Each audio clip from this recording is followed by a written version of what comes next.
Assalamu alaikum salah. Just before we begin, if you support the Young Smirks podcast and you want to help support the channel, please go to the Patreon below and support us monthly so we can keep up with the shows. We've got lots of content coming up. We're going to have special content specifically for the Patreons, as well as a new series on Hijrah, inshallah. So please go to the Patreon below and support the podcast.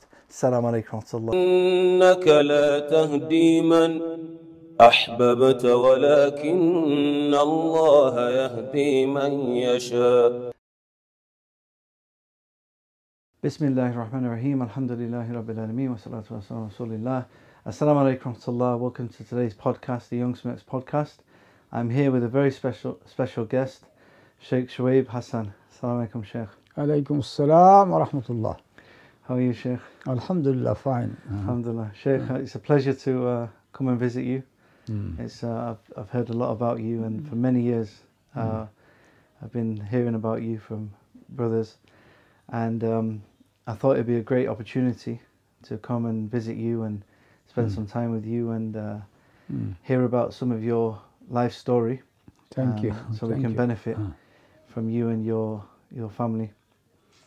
So Sheikh, subhanAllah, you've got a very interesting life. You've travelled all over the world and been active in dawah for many years. So I was wondering, maybe we can start at the beginning and speak a little bit about your family background, because I know you're from a family of scholars and scholarship, and you was born in India. That's right. Before Pakistan even existed. Yes. So how? I am older than Pakistan. Subhanallah. Bismillahir Rahmanir Rahim. Wassalatu wassalamu ala nabiyyina Muhammad wa ala alihi wa sahbihi ajma'in. Myself is Suhaib Hassan bin Abdul Ghaffar Hassan bin Abdul Sattar Hassan bin Abdul Jabbar Hassan. So I am the fourth generation in my family which is related to the knowledge or to the ilm of Quran and Sunnah. So great grandfather Abdul Jabbar Hassan Umarpuri, because Umarpur is the town in UP, India, from where this family originated. And Abdul Jabbar, the grandfather, he started publishing a weekly magazine, Ziya Sunnah, from Calcutta. So that was in the beginning of the 20th century. Yes. Because Abdul Jabbar himself, he died in 1916. So till that time he was publishing that magazine. And when I was looking in the files of that magazine, I found in it some news about William Abdullah of Liverpool. Yes. Because he started a mosque in Liverpool, and the news were given there in that magazine. That is something interesting. Yeah.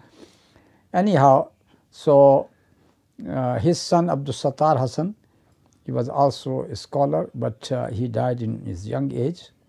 And then comes my father Abdul Ghaffar Hassan, who was educated in a very prestigious Ahl Hadith madrasa or Darul Uloom known as Al-Rahmaniya in Delhi. So he was educated there, and after finishing his education he taught in a city called Banaras, a very famous city in India, Banaras. It is a very holy city with Hindus, but now we have Jamia Salafiyya there. And then he moved to a state called Malerkotla in Punjab, which is now in India, that part of Punjab which is now in India. So that was where he was a teacher in the madrasa as well. And there I was born, and during the Second World War in 1942. Sheikh, in 1942 I was born there in November 1942. And from there our family migrated to Pakistan in 1948, 1 year after the establishment of Pakistan. So it means that there were a lot of rights at that time Peoples were migrating from India Yes. to Pakistan, even walking, even on their carts, some in the trains, and massacres have happened. Yes. Many people who were traveling in the train, what happens? The train arrived at Lahore with corpses only, just corpses only. All the people were killed because the trains have to pass through Punjab area, which was dominated by the Sikh at that time. And so this is how it happened. But Alhamdulillah, in 1948, our journey by train was a safe journey, though there was a looting which took place in some of the carriages, as my father told me, and I was 5 years old at that time. So my whole bringing up was in Pakistan, because that 5 years of India, I don't have much remembrance of those days. But in Pakistan, I got my education, mostly at home. So this was in Lahore? Yes, in Lahore. My father has joined a famous party which is known as Jamaat-e-Islami right before my birth, you can say since 1941. So he was given some responsibilities to take care of refugees coming from East Punjab in Lahore, and he was very closely working with the founder of Jamaat-e-Islami, Maulana Sayyid Abul Ala Maududi. Yes. And I remember in those days going to Ichra, where was the house of Maulana Maududi, and that was the center or the head office of Jamaat-e-Islami as well. I used to go with my mother to the house of Maulana Maududi, where she used to visit his wife. So this is how I got remembrance of those days. And then my father, because of his association with Jamaat-e-Islami, he moved to Rawalpindi at that time, and then finally he has to move to Sialkot. It is a border town in Pakistan, Sialkot, where I was admitted into a secondary school. So those 3 years which I spent in Sialkot, I can say that this was the good memories of my childhood, going to that school and getting education there. And this school was a famous school which was established by Sikh, and it is known to be Khalisa, because the word Khalisa school, that is for Sikhs only. But after Pakistan, it was renamed as Pakistan High School, something like this. And there was a movement at that time. This is around 52, 53, 55. 1952, 53, 55. So there was a movement which is known as Khatm-e-Nubuwwat movement. Khatm-e-Nubuwwat, because there was a big issue because of confrontation with the Qadiani movement. And it would be noted that Maulana Maududi at that time, he wrote a pamphlet called The Issue of Qadianis, Qadiani Masala. Yes. And because of that pamphlet, he was arrested, and then by the court he was sentenced to death because of that. And all the prominent members of Jamaat-e-Islami were arrested, including my father as well. So I got the remembrance of my father, who was handcuffed, and I have seen him on Sialkot railway station when the train was taking all the captives to Multan, another jail in Multan. And so he remained in the prison for 1 year, and after that he was released. And of course, Maulana Maududi's sentence was changed into life sentence, and even that life sentence came to an end very quickly within few years' time. And this is a very eventful early years of your life, Sheikh. A lot of events happening. That's right. And then he moved once again to Lahore. So 56 and 57, when I did my secondary school exam, in Pakistan it is known as matriculation, which is equal to O level, yes. So, or GCSE you can say. So this is what I have done in 1957, and that is the year when my father resigned from Jamaat Islami. You left the Jamaat Islami? I left Jamaat Islami. So what was the reason for leaving? So that was, anyhow, it's a great discussion, but in short we can say that Maulana Maududi used to say when he was in India that if you want to establish an Islamic rule, it can't be done through democracy at all, because democracy means the votes of the common people. And if the common peoples are not interested in Islam, how they are going to vote for Islam? So you have to educate the masses first. So if the masses accept Islam and they are convinced of it, they are going to vote for those candidates who are very sincere to the Islamic cause.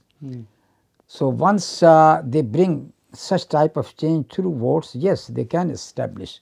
But he says that because the masses mostly, they are ignorant of Islam, you can't have their votes and you can't establish an Islamic government.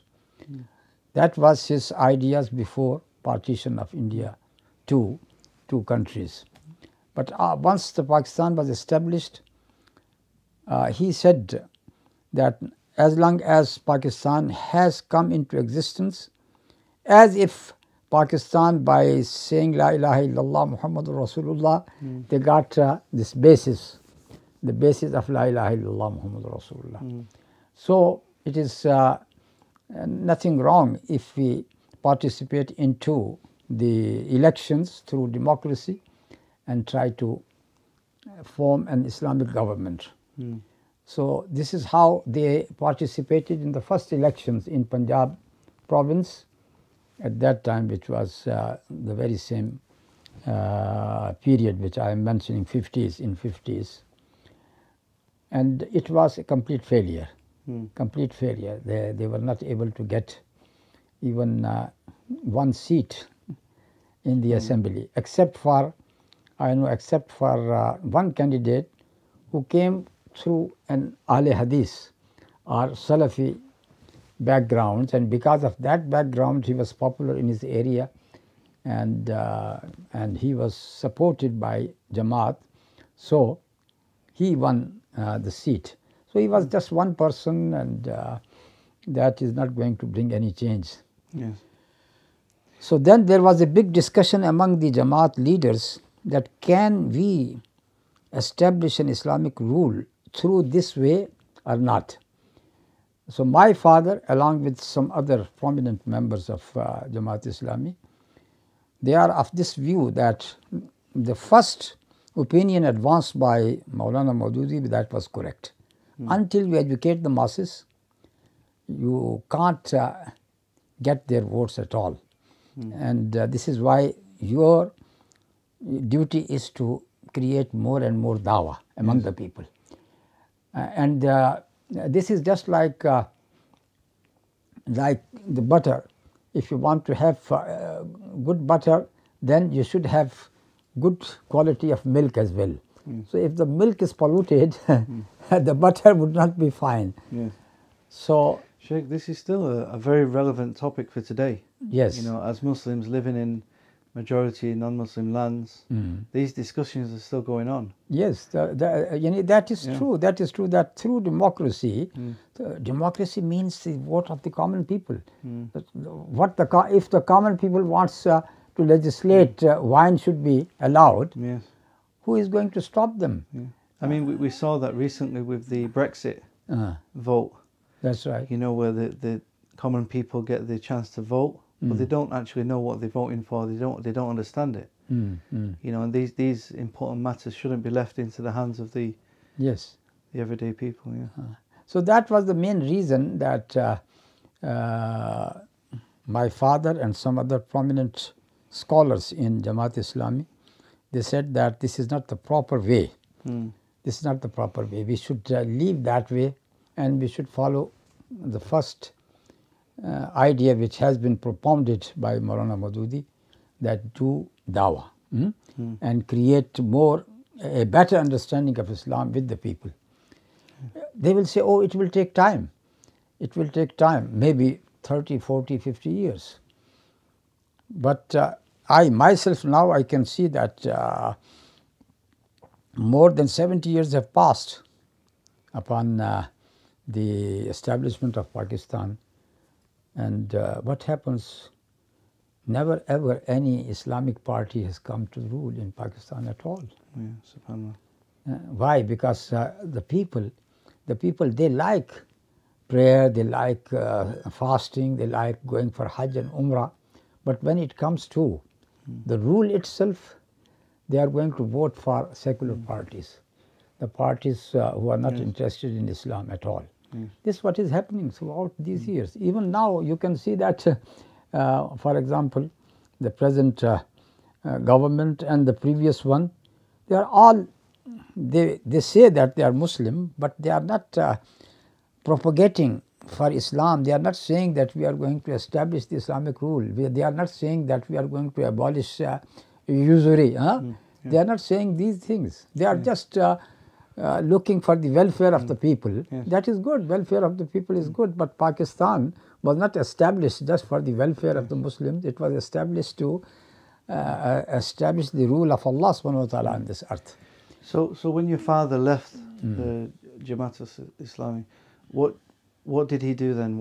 After that, of course, those people who were with him on the same views, one of them was from a city called Lyallpur, which is now known as Faisalabad. Lyallpur is named after Mr. Lyall, an English person who initiated to start this city, Lyallpur. And the interesting thing about Lyallpur is that in the main, in the center of the place is a big clock tower, and from that clock tower, around that clock tower, 8 bazaars, 8 streets come out. So these 8 streets with clock tower in the center, if you take the picture from above, it is Great Britain's flag. Yes, 8 lines coming. That's right. So this he moved to Lyallpur, where his colleague Maulana Abdul Rahim Ashraf established an Islamic madrasa named Jamia Talimati Islamiyya. So he established in 1957, the very same year he resigned, and my father took me to be the first student of this Jamia, which was in a just small building. And this is how this Jamia started. And then for the next, you can say for the next 4 years, I have been studying with my father in that Jamia. And I have also taken some lessons in other places as well, like Jamia Salafiyya, also in the very same city. So these are the 4 years I have completed my Arabic studies and Hadith studies, Tafsir studies with my father. I also participated in some exams which are initiated by the Punjab Text Board for Arabic studies. So that is a degree, you can say a degree. These degrees are known as Alim and Fadil. So Alim is a degree, then Fadil is a degree. Fadil is the highest degree. So I participated in those exams, and in both exams I was the top one in both exams in Punjab Text Board. And 62 is the year when Pakistan got invitation from the Islamic University of Medina for students. So my father knew about that invitation, and this is how he suggested me to apply for it as well. And then I was opted for that purpose. So you initially studied Arabic in Pakistan. Yes. And you were studying with your father. Did you benefit from other local scholars as well? Yes, of course, because apart from my father, I used to go to another Islamic seminary known as Jamia Salafia, where my father used to teach as well. So I took few lessons there, and then there was a local Jamia in that area where we used to live, and I took some lessons from a great muhaddis, Maulana Abdullah Verovalvi, there as well. And because I have more association with Arabic language, because I was introduced to a young student from Iraq who came to Lailpur to join the agricultural college. So Lailpur is famous for that agricultural college, which now turned into a university. Yes. So a deputation came from Iraq, and there were other deputations from Syria as well. They all used to come and learn their agriculture. So this person, who is known to be Saleh Mahdi As-Samarai, he was a very young, enthusiastic person in Dawah. So I used to go to him and have good conversation with him in Arabic, and he used to bring some papers from some journals from Iraq and from Lebanon, like Sheikh of Lebanon. I used to take from him and read it. So this is how I developed a good knowledge of Arabic language, and I was able to translate 2 books into Urdu at that time. This is only for just to, you can say, to have more knowledge of Arabic language. One is very famous, which is known as Muzakkirat al-Da'wa wa Da'iya. That is a book which is written by Sheikh Hassan al-Banna, the founder of Al-Ikhwan al-Muslimun, about his life. Yes. So I translated it into Urdu, and it was published in a local weekly, Al-Mimbar, which is known to be Al-Mimbar, and that was edited by the same friend of my father, Sheikh Abdul Rahim Ashraf, who started this Jamia, or this Darul Ulum in Lailpur. And the other book is again about Dawah itself, of another scholar of Egypt, Bahi al-Khawli, Tazkiratul Du'at, a remembrance for all Da'iyah. So in those my early learning days, I was able to translate these 2 books. And then, of course, when I was accepted in Medina, we have to travel to Karachi, and from Karachi onwards begins the journey to Medina. إنك لا تهدي من أحببت ولكن الله يهدي من يشاء.